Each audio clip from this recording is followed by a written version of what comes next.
Just moments before the race, but did you have the winner? Oh yes, I picked the winner.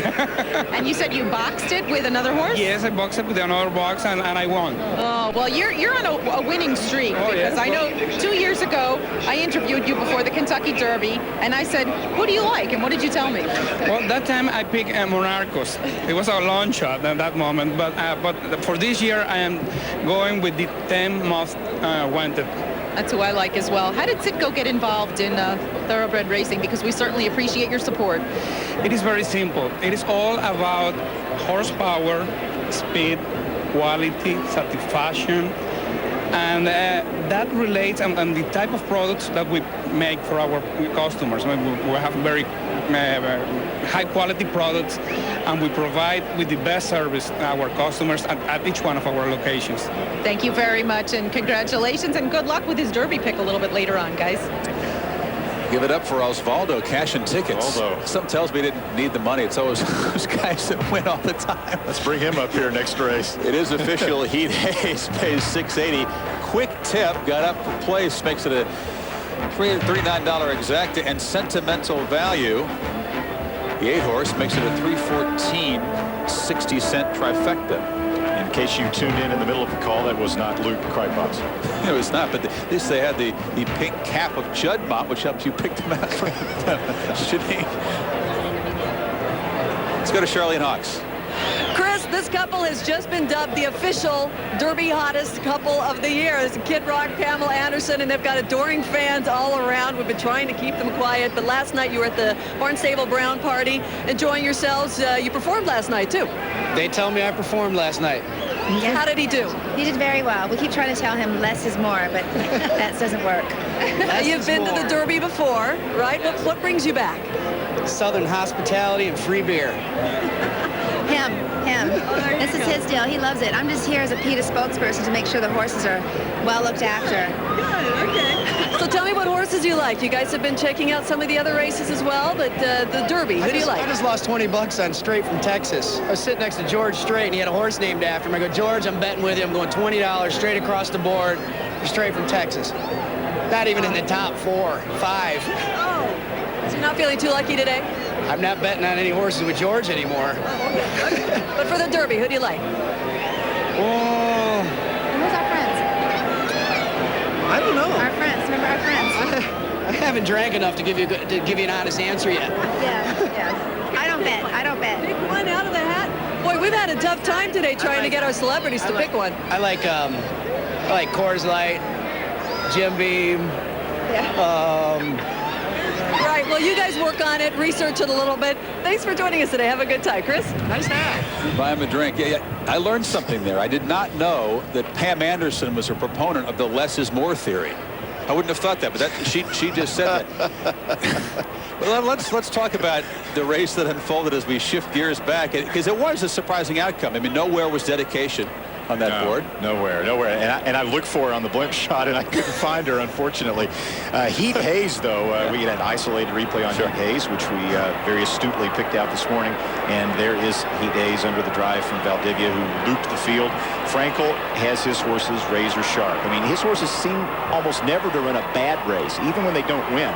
Now she's had 3 starts in the U.S. She's won all 3, and he is loaded with turf-running females. He's got a whole barn full of them.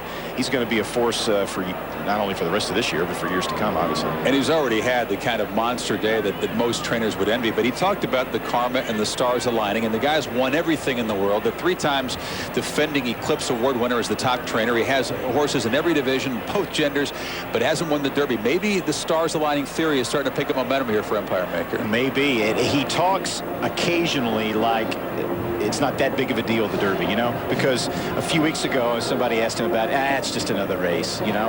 But then this week it became very apparent that the Kentucky Derby means a whole lot to Bobby Frankel. As a matter of fact, he said that his career really wouldn't be complete without a Kentucky Derby win.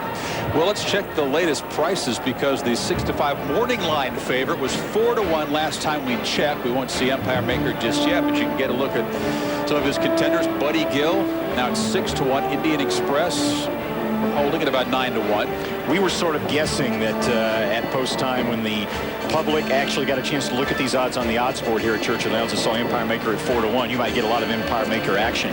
2-1, 5-2 maybe, but that is a surprise that Empire Maker would be 4-1 right now when he was 6-5 in the program line for sure. 10 Most Wanted, you see right there, 5-1 co-second choice. Yeah, 10 Most Wanted will get a lot of support. We're going to meet a couple of her connections right now. You know, people of all generations get into racing for all different kinds of reasons. Wally DeLassy is the trainer of 10 Most Wanted, and Amy DeLassy, his daughter, the co-trainer. Bill Creasy is an ESPN executive who's been to 4 decades worth of derbies as a fan, as a television producer, and now, for the first time, is a part owner of 10 Most Wanted.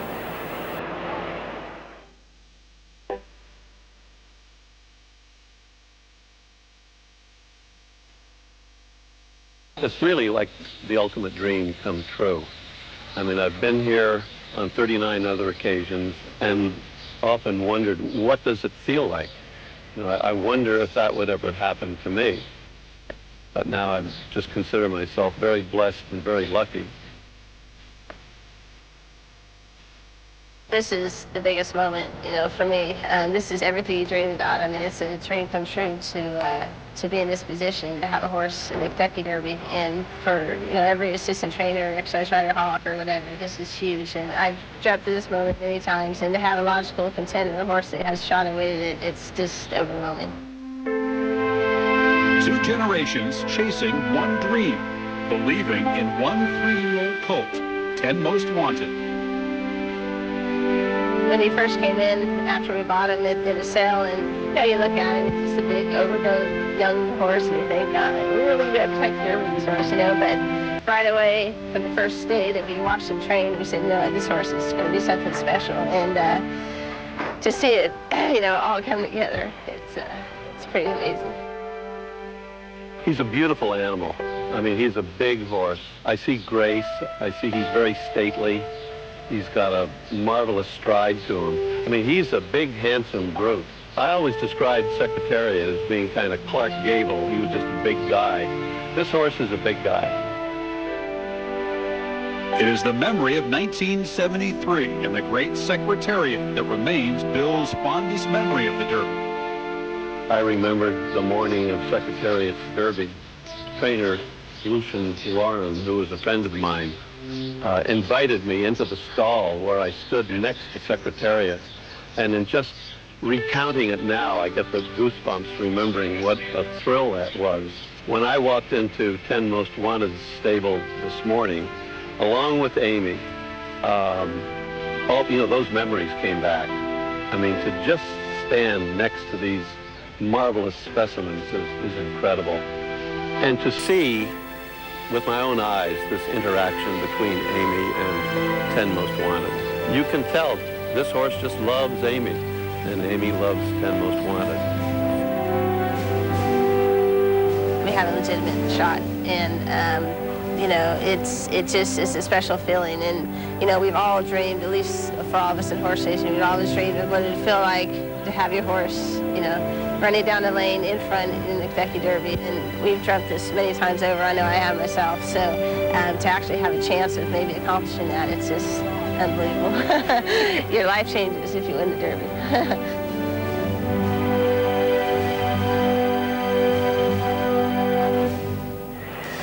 Get a great sense of the excitement. I had a chance to talk to Bill Creasy a little while ago. See, I hadn't slept in 3 days. I mean, that's how wound up he is. He's been out there every morning and out watching that horse. And needless to say, Amy DeLassy's wound up. I can't imagine what it would be like to have a horse in the Kentucky Derby. Not only just to go through the emotions of bringing a horse up to the race and getting him in the starting gate, but also a horse that's got a serious chance to win the race. Just think of the nerves. I know. Senior Vice President of ESPN, Mark Shapiro, also has a piece of the horse. He had a piece of Deputy Commander, 10 Most Wanted sire, and said won the Travers with that. Was down there at the rail jumping around, but he said that's nothing like the Derby.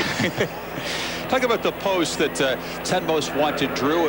Perhaps a factor. This is a horse that has been maturing rapidly and getting a lot more professional as his career has gone on. Got rattled a little early on in his racing career, but will have to handle an outside post. One of the keys to that outside post position is going to be how relaxed Pat Day can get 10 Most Wanted during the first part of the race. Prior to the Illinois Derby, that had been somewhat of a problem. He had gotten a little rank and tried to be too aggressive in the first part of it. If that happens again this afternoon with all the crowd, if it gets him stirred up, he could be forced into a situation where he's caught really wide around the first turn. That would be bad. He wants to relax, drop back, tuck inside.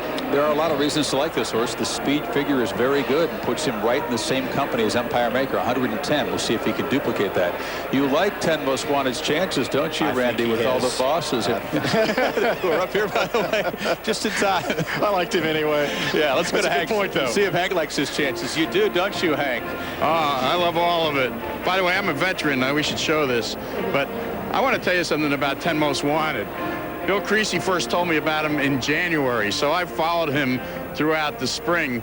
I must confess that I have a part ownership in him now. I picked it up at the Super Bowl in Las Vegas. But this is a horse who originally wanted to run early.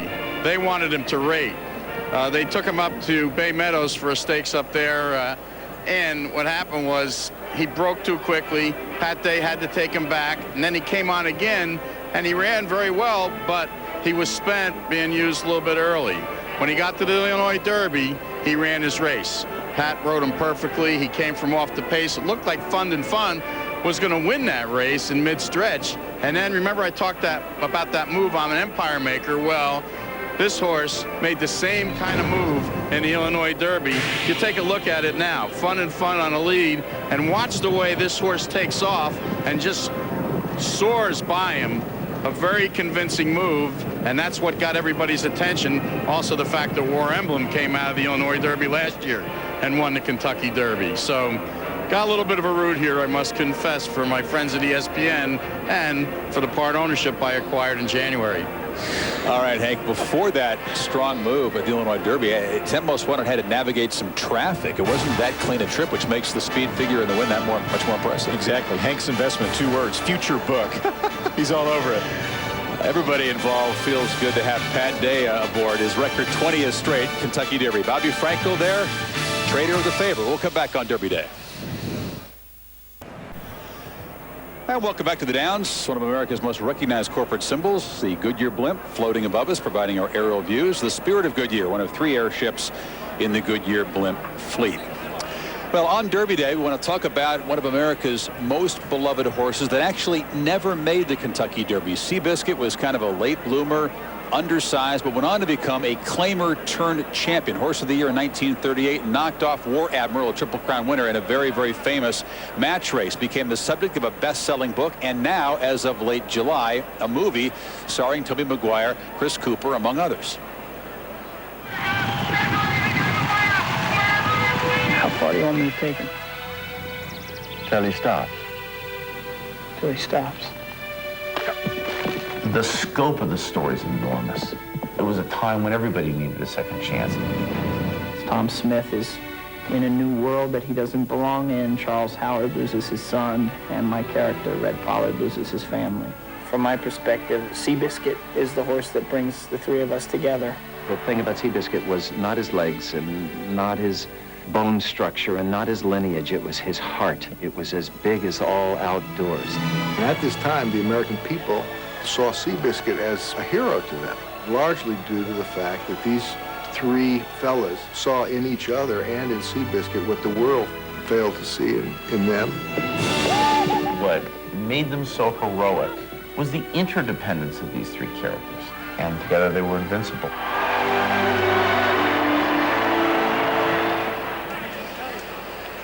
Look forward to that. I thought the performance of the horses playing Seabiscuit was just outstanding there in that clip. 5 different horses. They had the spray paint out there to get it just the right color. Gary Stevens involved, Chris McCarron involved. Some very realistic racing scenes, from what I understand. Something and really some of the Hollywood folks involved got excited, scouting locations, got involved, and that's what I'm talking about. Hardly a claimer, the way Seabiscuit was. A very pricey purchase, but he's running today in the Derby. And let's go to Charlie next with some of those folks. Well, Chris, I'm with writer and director Gary Ross of Seabiscuit. And Gary, I read the book last year. I can hardly wait to watch this movie. I was getting chills just watching the trailer. That is so exciting. What did you learn most about this racing industry just making that movie? I think I learned what an amazing sport it is. I think I learned how athletic these jockeys are, how tough it is. I mean, people don't realize, because you normally see a horse race from high up in the grandstand. You don't know these guys are slamming into each other. They're going 45 miles an hour, gripping onto a tiny piece of metal with their big toe. I mean, they're amazing athletes. I think that's what Laura showed in the book. But it was just great to dive into that world. And as you can see, it's a pretty amazing world out here. Oh, yeah. Now, you have a horse in this Derby field today, right? And, well, tell me a little bit about your horse. I have a small piece of a horse. I like to think I have the nose, you know. I was going to ask you about Gary Stevens making his debut as an actor, and then he on riding Bunny Gill beats out your horse in the Santa Anita Derby. How did that feel? Yeah, how's that for gratitude? I give Gary Stevens his big break in movies, and now he beats me by a nose twice. First in the San Felipe, then the Santa Anita Derby. He's amazing. He's an amazing, amazing athlete. He's won more Kentucky Derbies than any currently riding jockey. He has 3 Kentucky Derbies. I hope he doesn't have a 4th, just for selfish reasons today. I hope my horse wins, but he's incredible, and he's incredible in the movie. He turned out to be a great actor, too. Did you want him to ride? That's what I'm talking about? Well, that's what I'm talking about. By the time we got involved with him, had a great jockey in David Flores. So I was very, very happy with the course that things were going on, and so was Gary. So we're healthy competitors today. Well, tell us what we should look for. Here we are watching. That's what I'm talking about, working out today, or earlier. What do you think? Big late charge, long stride, bred for distance. He's got a lot of heart. I just love this horse. I just love him, and I think that we stand a very good chance. His trip in the Santa Anita Derby, just throw it out? Throw that trip out, yeah. Well, it was a slow day. The horse was off. He broke out in a rash. Everybody has an excuse. I don't want to make one, but as everybody knows with a 3-year-old, this is the moment that you wait for, and everything that happens up to now doesn't really matter, and a favorite hasn't won the Derby in a long time, so we're crossing our fingers. Well, good luck today. Good luck with your movie. I'm excited for that. Thank Chris? All right, Charlene, thanks. B. Wayne Hughes, the founder of Public Storage, he owns the majority of that horse. There's some interesting things. It's been, well, only 121 years since a horse unraced as a 2-year-old won the Derby, and the horse is also adding new equipment for the Derby, blinkers, which is interesting. The blinkers made a big difference in a workout that trainer Ron Ellis gave him earlier this week. He was on the fence as to whether or not to use the blinkers, because earlier the blinkers didn't seem to have made that much of a difference. But when he really focused and really worked so well with those blinkers on, he decided, hey, let's go ahead and try him in the Kentucky Derby. The history of blinkers changes for the Derby has not been a particularly good one through the years, but the blinkers made a big difference in Empire Maker, in the Florida Derby and the Wood Memorial, and they're hoping for the same sort of improvement. The blinkers, the tactics, another question. Will he try to come from last to first in this race? Let's go to Kurt, who's got his trainer. Sure do. We've got trainer Ron Ellis, and that's what I'm talking about. He's behind us there enjoying a little late meal before he gets set for the Derby. Ron, he seems to be on his best behavior. How about you? Are things going all right this afternoon? Yeah, I was over at the races earlier, and it's a little hectic over there, so I thought I'd come back to the barn. Things are a little quieter here, so we're relaxed and ready to go. With his style, you have to be happy with the way the track has played this afternoon. Horses have been making up ground. Horses have been closing a lot of lengths today. Yeah, one of the reasons I went over there earlier was to see how the track's playing. But, we have our style. He kind of just settles in behind whoever lopes along on his own and makes one good run. And, so you really can't do anything about it. But I was encouraged to see that the speed was coming back a little bit. Your main owner, Wayne Hughes, has spent a lot of money in this game, had a lot of horses over the years. Is he enjoying his Kentucky Derby experience to the utmost this afternoon? Yeah, he's an ultimate client, and he has really put a lot into this game. It'd be wonderful for him to be able to win.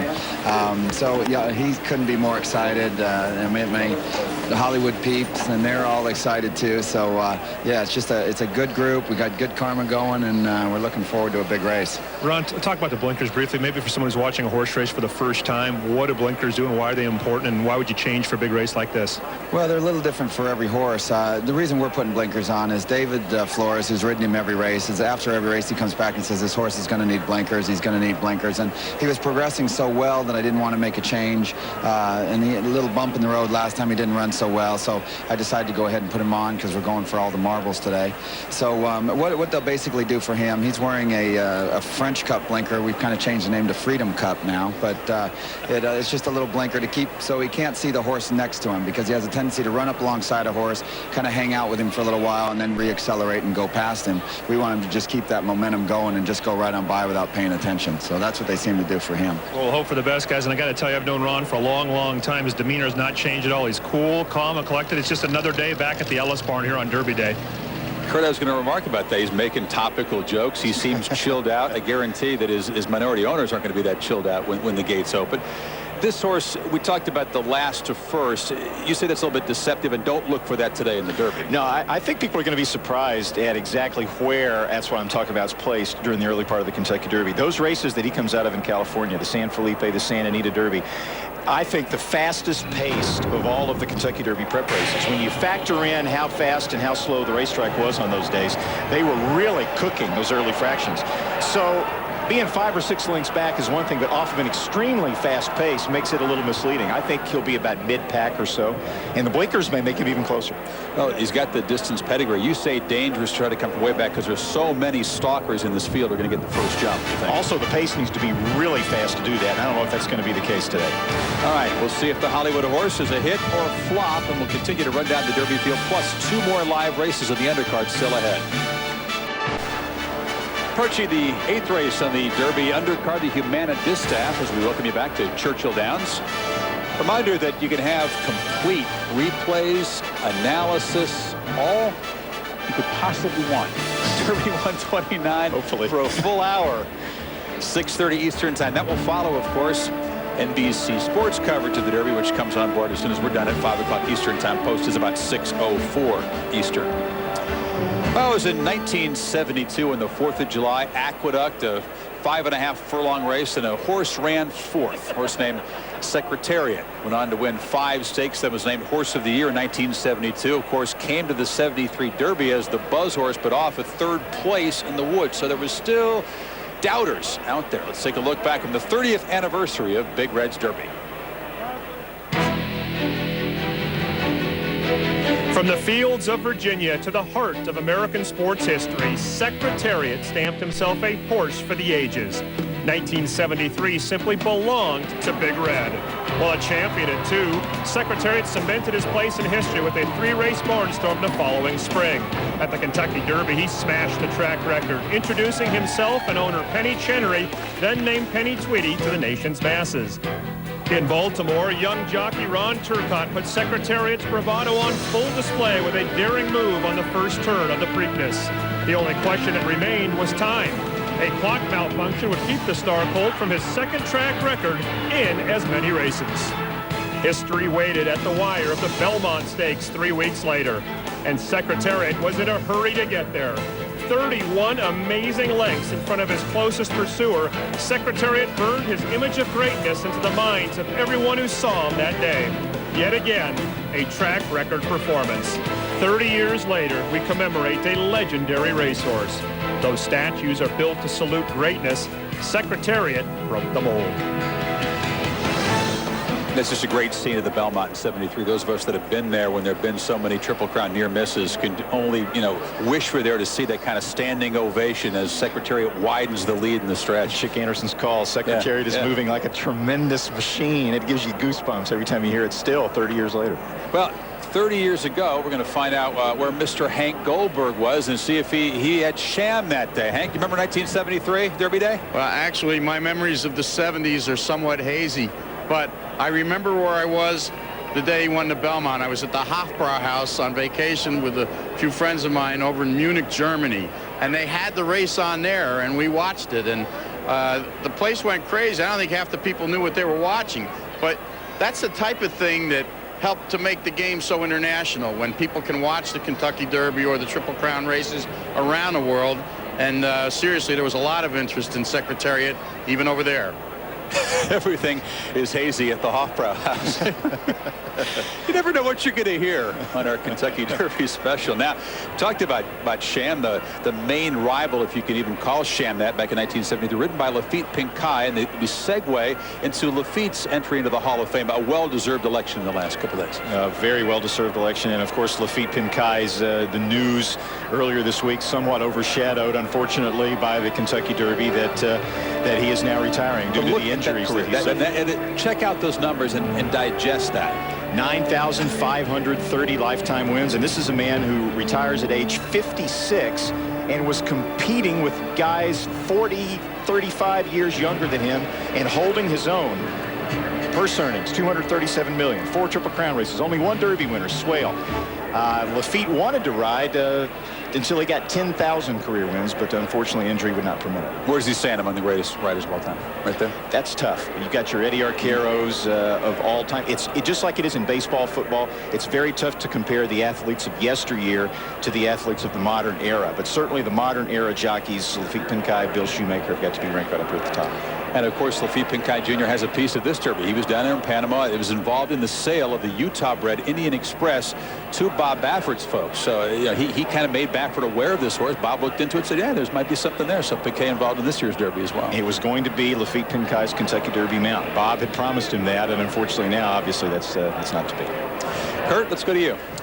There are so many great memories of Lafitte Pincay Jr. Guys, I could probably spend a half hour talking about Lafitte. A lot of big wins and big important races, but there's a night that stands out to me back at Hollywood Park a couple years ago, and it was in the lean years when Lafitte was not winning races, when people thought he should retire and thought there was no way he'd break Bill Shoemaker's record. 8-race card on a miserable, rainy Friday night at Hollywood Park. Lafitte had one mount in the 8th and final race.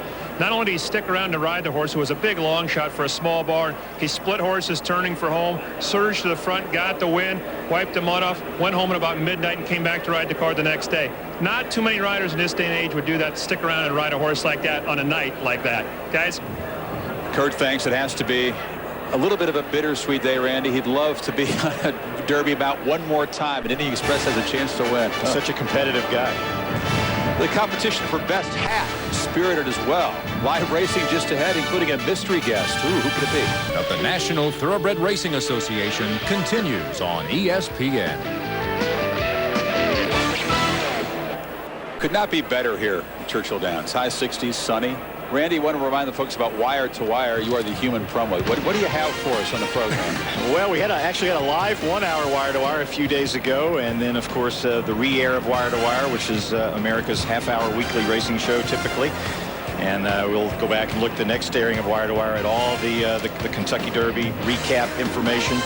Tuesday at 2 Eastern. Look ahead to the Preakness. We'll have all kinds of replays. Look ahead to the Preakness? Look ahead to the Preakness. Thank you. Got it.